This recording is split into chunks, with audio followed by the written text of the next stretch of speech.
John Wall is signing with the Los Angeles Clippers, and while it is easy to have the immediate reaction of excitement just purely with the association of the big name and the big franchise, while there is stuff to be excited about, I think it's important to really come to reality and temper expectations. I am very curious to see what John Wall's fit looks like in Los Angeles. I also want to look at this version of John Wall versus versions of him in the past and see where he may need to adjust to make sure he most adequately helps the Los Angeles Clippers. And helping me project what John is actually going to look like in LA is, of course, my good friend Alex Hoops here with some film analysis.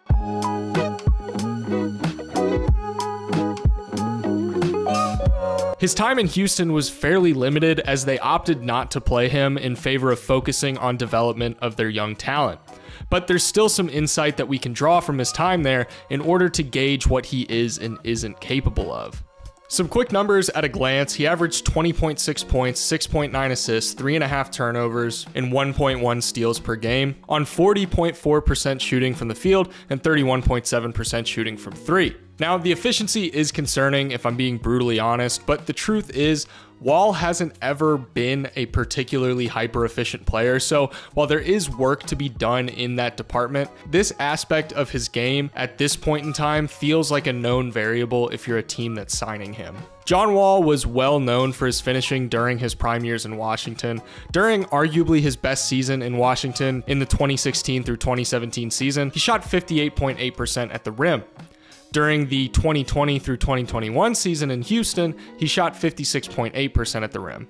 This is a pretty small decline, only 2%, so there's not too much stock to put in the hard numbers, but I think the bigger concern is when you watch the differences in what his finishing looked like in Washington versus what it looks like now in Houston. That's great, Alex, but John, when he was at his peak, at least when we last saw him before Houston, he was easily the fastest guy in the league. If he got the ball in transition, it was basically a foregone conclusion that you either needed to foul him or he was going to get to the basket. So after all of the injuries and all of the games off, what does John's speed and quickness look like today? While John Wall is still fast, that speed isn't inherently there anymore, and it's not as much of a constant as it used to be. He has to build up a head of steam now, whereas he used to be able to go to it on a dime and just immediately explode towards the basket if he wanted to get a good look at the rim. Now, the concern if you're the Clippers is that if John Wall's rim pressure isn't as reliable anymore, what sort of scoring gravity is he going to be able to use to manipulate defenses to generate open looks for his teammates? And that's really what the Clippers need most, is a guy who can facilitate the offense at a high level. Part of what allowed John Wall to be such an effective playmaker in years prior is his ability to force defensive attention on his drives, making defenders collapse on him and provide help when he's going downhill towards the basket. John Wall being able to leverage his rim pressure to generate offense is going to be one of the primary keys to really opening up his playmaking ability for Los Angeles. But what other areas can John Wall score from at a high level to put up points? Well, unfortunately, that's a bit of a loaded question if you look at the numbers. Looking at his efficiency by zone, he only shot 50% or higher on shots in the restricted area and from the right corner. Everywhere else, he was generally pretty bad, all things considered. His propensity to go after mid-range pull-ups is frustrating to say the least. I think this area of the game is where you can really see how his injury has affected him. In situations where he used to be able to attack the rim using his ridiculous explosivity, he now settles for a lot of mid-range pull-ups, oftentimes contested ones, despite the fact that he's not efficient in the slightest from mid-range. This play style isn't going to be one that's conducive to playing alongside Kawhi and Paul George. You want those guys to be the ones taking these difficult shots, and if he ends up taking shots away from them, he's going to end up doing more harm than good. In theory, you can say that if he cuts out the bad shots and focuses primarily on taking open shots that can be considered good looks, then his efficiency could see an improvement. He did shoot 38.4% on catch and shoot threes in 2021, so that's promising in regards to an off-ball fit. Now, I'm not saying that you should relegate John Wall to a catch-and-shoot 3 role, but he's at the very least capable of hitting them. What I think is going to be most interesting to see is how his game evolves with the fact that he's not going to have the ball in his hands all of the time. What is he capable of doing off ball? Because of course with Paul George and Kawhi on the team, there's going to be plenty of possessions where those are the guys dribbling the ball, or at least having it for a majority of the possession. So in what ways can John contribute when those possessions are happening?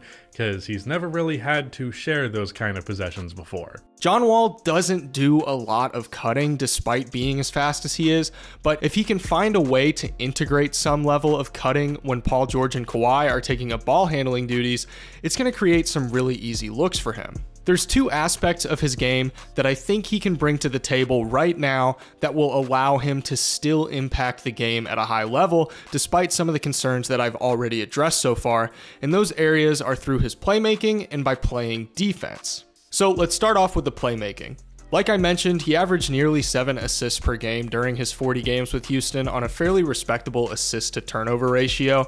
He's still very much an effective passer, and he can leverage that driving ability to a certain extent to generate open looks for his teammates. Like here, he does a great job of keeping Fred VanVleet on his hip and keeping the threat of not only throwing a lob to Christian Wood, but also his drive in the back of the defense's mind. Recognizing the double coverage in the paint with OG and Siakam, he kicks it out to Tate in the corner for an open 3. His passing in the pick and roll is generally really good. Like here when Jae'Sean Tate slips the screen, he threads the bounce pass through the defense to get it to him for a bucket. Here he crosses his defender up top to get going downhill, and that driving threat still holds up enough to keep defenses honest as he's receiving eyes from 4 separate defenders as he gets towards the basket. And then he just dumps it off to Christian Wood for the dunk.